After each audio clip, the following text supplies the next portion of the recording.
don't know who that falls on. Is that just like sometimes you got to eat those plays? Or? I mean, ideally, you don't want that to happen. Again, a lot of it comes down to a scheme thing, and even Minnesota started doing so when we started calling plays to how they were running their six-man front. Then they started changing how they ran the six-man front. So then now it's all right. Now we have to adjust and come out with new plays to kind of adjust to what they did. It's just a back and forth thing.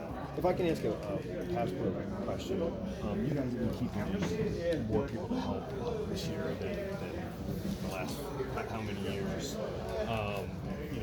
Why is that the case? More max protect. Is that just because of all the sim pressures that you guys have seen and the exotic looks?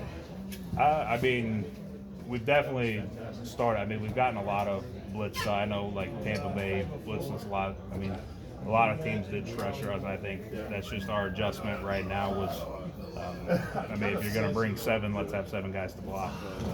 You guys have talked before about the advantage of having like a quarterback inclusive run game gives you guys, but that hasn't been as much of a factor this year. Is there something you're seeing? Maybe it is a six-man front that is kind of taking away the quarterback element of the run game for you guys. I mean, that's a great question for like Jalen or Kevin.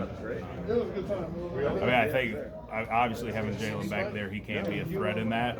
But when you go into every week, there's reasons that you may have quarterback runs. There's reasons you don't want to have quarterback runs. So, what are some of the reasons you wouldn't?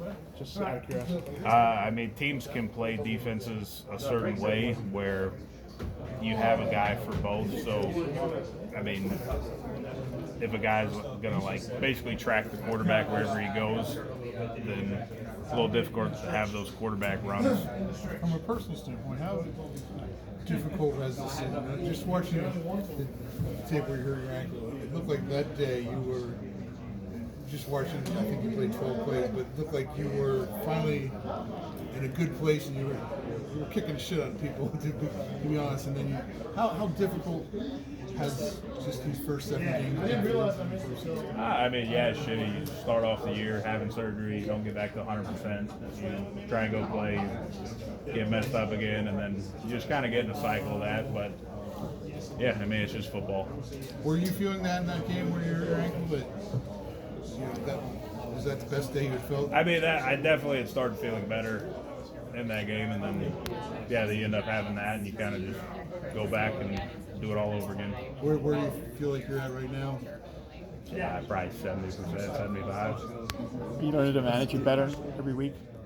You don't manage it better. It's football. Well, you can sort of plan things. I mean, you can manage things better. You hear athletes talk about it all the time. We manage, a nagging injury throughout the season. After 13 surgeries, I'm not managing much. Would you say that? Would you say that 75% is good? Would you say that that's a good percentage to No, be? not necessarily. And what would the reason be? Well, obviously you'd like.